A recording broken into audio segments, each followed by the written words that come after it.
وعلى آله وصحابه أجمعين وبعد. قال النبي صلى الله عليه وسلم صلوا كما رأيتموني أصلي. اللہ کے رسول صلی اللہ علیہ وسلم کی ایک بہت ہی مشہور حدیث ہے. آپ صلی اللہ علیہ وسلم نے کہا کہ میرے صحابہ، آپ لوگ اسی طرح نماز پڑھو جس طرح تم لوگوں نے مجھے نماز پڑھتے ہوئے دیکھا ہے. اور ہمیں اور آپ کو پتہ ہے کہ نماز اسلام کا دوسرا رکن ہے. اگر کوئی آدمی مسلمان ہوتا ہے، اسلام لاتا ہے اور جان بوجھ کر نماز نہیں پڑھتا، نماز چھوڑ دیتا ہے، تو ایسا آدمی مسلمان نہیں ہو سکتا. اس لیے ہم تمام لوگوں کی کوشش ہونی چاہیے کہ ہم لوگ نماز کی پابندی کریں اور اس بات کی کوشش کریں کہ جماعت کے ساتھ ہم لوگ نماز پڑھیں. اس لیے کہ جماعت کے ساتھ نماز پڑھنے کا ثواب اکیلے نماز پڑھنے کے بالمقابل 27 گنا یا 25 گنا زیادہ ہوتا ہے.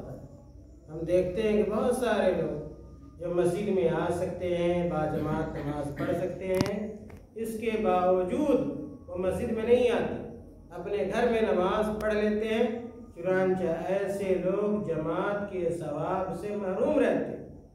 اور ایسے لوگوں کی نماز قبول ہوگی یا نہیں ہوگی؟ جو اذان سنتے ہیں، مسجد میں آ سکتے ہیں، پھر بھی نہیں آتے ہیں. تو اس سلسلے میں علماء کرام کا اختلاف. میرے بھائیوں، آج کے درس میں نماز سے متعلق میں آپ کو یہ بتلانا چاہتا ہوں کہ کچھ ایسے امور ہیں، ایسے اعمال ہیں جو اگر ہم کرتے ہیں تو ہماری نماز باطل ہو جاتی ہے، ہماری نماز خراب ہو جاتی ہے اور ہماری وہ نماز ہوتی ہی نہیں. تو ہمارے لیے جاننا ضروری ہے کہ وہ کون سے اعمال ہیں، وہ کون سے امور ہیں جن کی وجہ سے ہماری نماز باطل ہو جاتی ہے اور ہمارے لیے ضروری ہو جاتا ہے کہ ہم پھر سے دوبارہ اس نماز کو پڑھیں. سب سے پہلی چیز یاد رکھیں کہ نماز کا اگر کوئی ہم رکن چھوڑ دیتے ہیں، نماز کا کوئی رکن چھوڑ دیتے ہیں، مثال کے طور پہ کوئی آدمی آتا ہے اور بلا تکبیر تحریمہ کہے ہوئے نماز شروع کر دیتا ہے، تو یاد رکھیے ایسے آدمی کی نماز نہیں ہوتی. اگر کوئی آدمی آتا ہے اور نماز شروع کرتا ہے اور تکبیر تحریمہ کے بعد جو سورہ فاتحہ پڑھنا ہے نہیں پڑھتا ہے، تو یاد رکھیے ایسے بھی شخص کی نماز نہیں ہوتی. اسی طرح کوئی آدمی آئے اور قیام نہ کرے، اور قیام نماز کا کیا ہے؟ رکن ہے جس کے بغیر نماز نہیں ہوتی. اگر وہ آدمی کھڑا ہو سکتا ہے، کھڑا ہو کر نماز پڑھ سکتا ہے، اس کے باوجود وہ آدمی نہیں پڑھتا ہے، قیام نہیں کرتا ہے، یاد رکھیے ایسے آدمی کی نماز بھی باطل ہو جاتی ہے. پتہ یہ چلا کہ نماز کا اگر کوئی بھی رکن ہم چھوڑ دیں گے تو ایسی صورت میں ہماری نماز نہیں ہوتی. اسی طرح اگر نماز کی کوئی شرط ہم چھوڑ دیتے ہیں، نماز کی کچھ شرطیں، اگر ان شرطوں میں سے کوئی بھی شرط ہم چھوڑ دیتے ہیں، مثال کے طور پہ نماز کی قبولیت کے لیے وضو کیا ہے؟ شرط ہے، طہارت شرط ہے.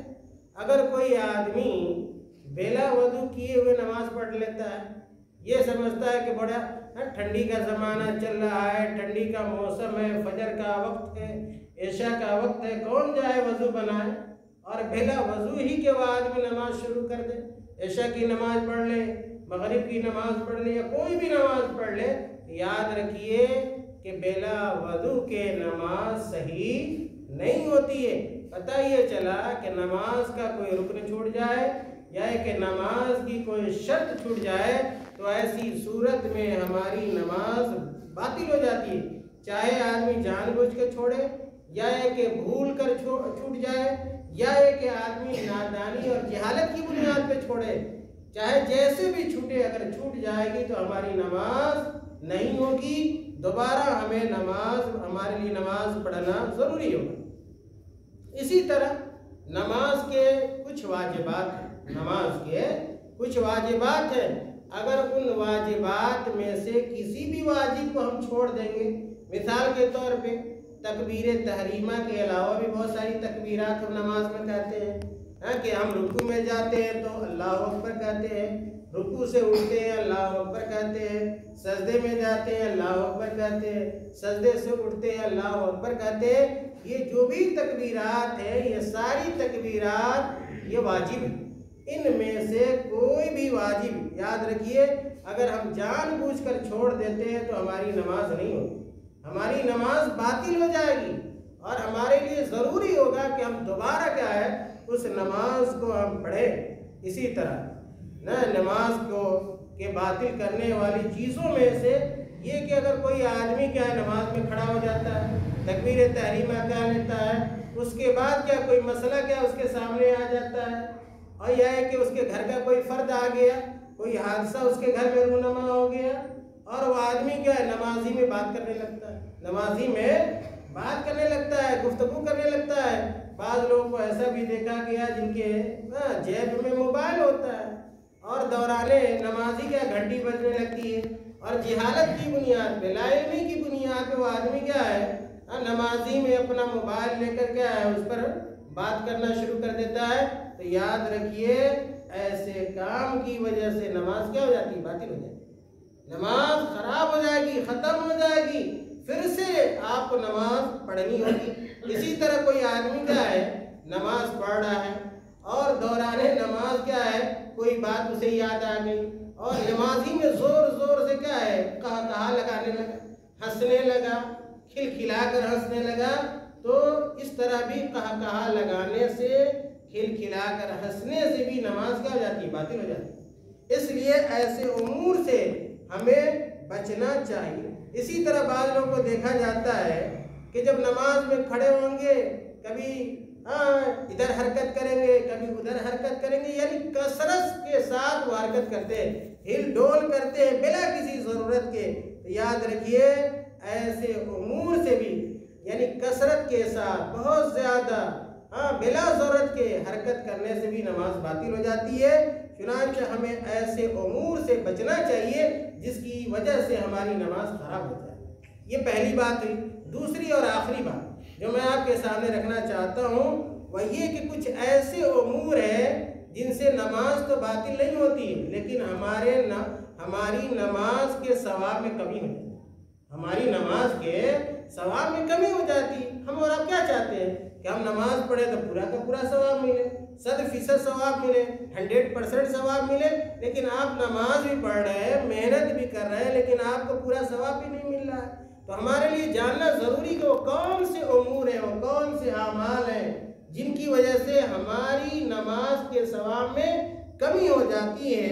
اللہ کے نبی صلی اللہ علیہ وسلم نے اس سلسلے میں فرمایا کہ آدمی جب نماز پڑھے تو کبھی کیا ہے ادھر کیا ہے دیکھے، کبھی ادھر دیکھے، یعنی کبھی ادھر توجہ لے جائے، ادھر توجہ لے جائے، دائیں دیکھے، کبھی بائیں دیکھے، تو اس طرح بھی آدمی کی نماز کے ثواب میں کمی ہو جاتی ہے۔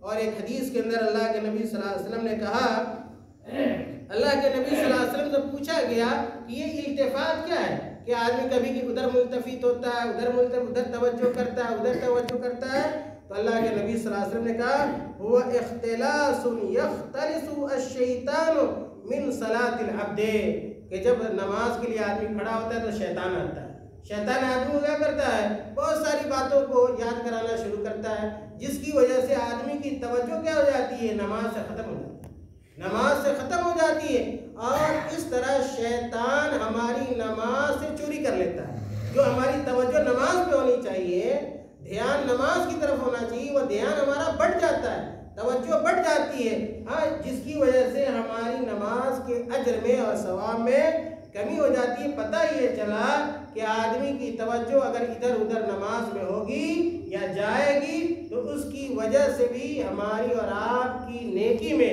نماز کی نیکی میں کمی ہو جاتی ہے۔